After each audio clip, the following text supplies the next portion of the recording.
There is a good chance you have food in your kitchen right now that is quietly growing bacteria. Not because you are careless or unhygienic, but because nobody ever told you it needed to be refrigerated. Most people learn where to store food through habit. You grew up watching someone put things in certain places, and you copied it. But some of those habits are wrong, and a few of them are genuinely risky. Food poisoning does not always come from restaurants or sketchy takeout. Sometimes it comes from your own kitchen, from food you thought was perfectly safe sitting on your counter. Today we are covering 5 foods that food safety experts say are consistently stored wrong. Some of these are going to surprise you. And the last one is something almost everyone keeps next to the stove or in the pantry without a second thought. Before we get into the list, let me explain the concept that makes all of this make sense. Food scientists talk about something called the danger zone. This is the temperature range between 41 degrees Fahrenheit and 135 degrees Fahrenheit. Inside that range, bacteria multiply rapidly. They do not just grow slowly, they double in number every 20 minutes under the right conditions. Room temperature, which is typically around 70 degrees Fahrenheit, sits right in the middle of that range. It is essentially the ideal environment for bacterial growth. The foods on this list all have one thing in common. They are more vulnerable to bacterial contamination than most people realize, and leaving them at room temperature puts them directly in that danger zone. Some of them look completely fine on the outside, while bacteria are multiplying on the inside. That is exactly what makes this worth knowing. Food number 1 is maple syrup.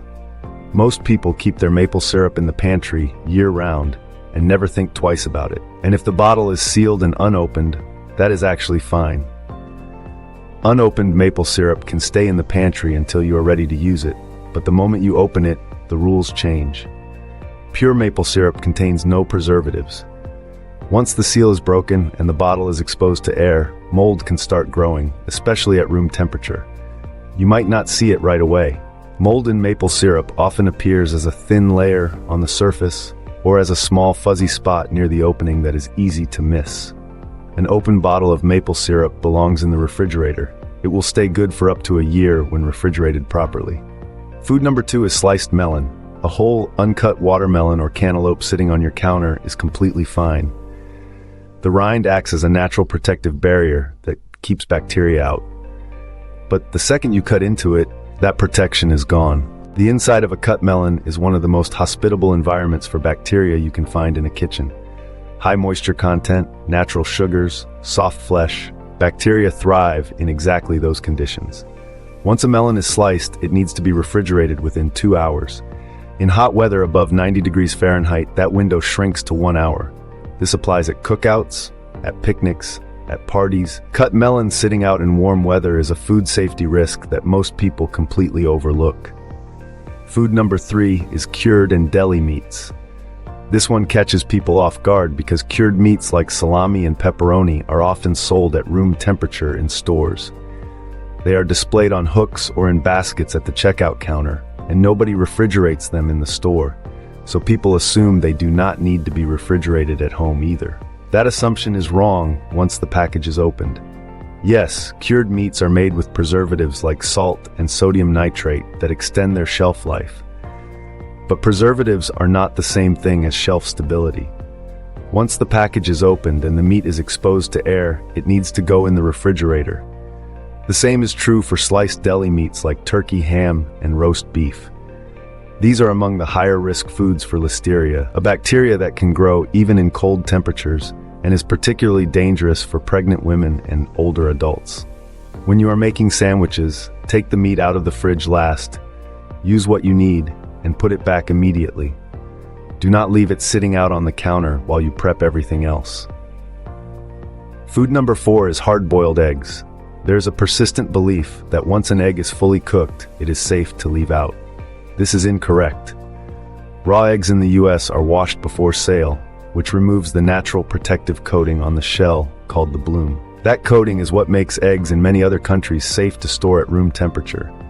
Without it, the shell becomes porous and bacteria can enter more easily. Cooking the egg does not restore that protection. Beyond that, boiling an egg creates a thin layer of moisture along the inside surface of the shell, which creates an ideal surface for bacterial growth. Hard-boiled eggs need to be refrigerated within 2 hours of cooking. The ice bath you use to stop the cooking process does not count as refrigeration. Move them to the fridge and they will keep safely for up to 1 week. Food number 5 is jam and jelly. This is the one that surprises people most. The jar of jelly sitting next to the peanut butter in your pantry has probably been there for weeks or months, and it might be completely fine, but it also might not be. Jam and jelly have high sugar and acid levels that do provide some natural protection against spoilage. That is why unopened jars can sit on shelves for months at the grocery store. But here's the problem. Every time you use a knife to spread jam on toast or a sandwich and then dip it back into the jar, you are introducing new bacteria into the jar. Crumbs, saliva residue, whatever was on the knife. Over time, that contamination adds up and creates conditions where mold and yeast can grow, especially at room temperature. Refrigerating your jam after opening slows that process significantly and extends both the safety and the flavor of the product. Low-sugar jams in particular, which have less of the natural preservation that sugar provides, should always go in the fridge immediately after opening. Now, beyond these 5 foods, there are a few broader food safety habits worth building. Refrigerate leftovers within 2 hours of cooking. When reheating, bring them to an internal temperature of 165 degrees Fahrenheit to destroy any bacteria that may have developed during storage. Date your containers when you put them in the fridge so you know exactly how long things have been in there. Check your refrigerator temperature with an actual thermometer at least once a month. Most people assume their fridge is working correctly because the food feels cold. But refrigerators drift over time, and a fridge that is running even a few degrees too warm is putting everything inside it at risk. Your fridge should stay at or below 40 degrees Fahrenheit. The broader principle here is simple. You cannot see, smell, or taste most harmful bacteria. Food can look completely normal, smell fine, and taste fine while still being contaminated. The only reliable protection is storing food correctly in the first place. If you want more content like this that helps you make smarter decisions in your own kitchen and your own life, subscribe. A new video goes up every single week. See you in the next one.